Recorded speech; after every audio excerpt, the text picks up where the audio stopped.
ka nag-grade 2 dyan. Go! Para hindi ka nag-grade 2. Ito si ano? Si Aling Marites, si Aling Jessica, tapos ito si bagong pangalan niya. Oh. Wak, sino ka dyan? Go! Dah. Hilo.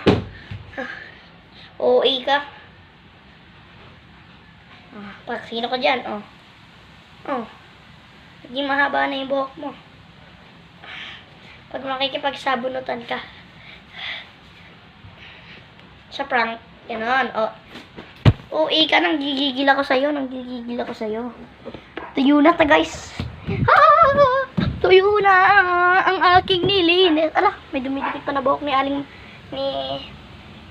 Aling Chismosa. Ito. Diba? Parang hindi ka nag-grade 2 dyan. Go! Hindi ka nag-grade 2. Nag-grade 2 dyan. So, hindi ka nag-grade 2. Hindi ka nag-grade 2 dyan. Just read it.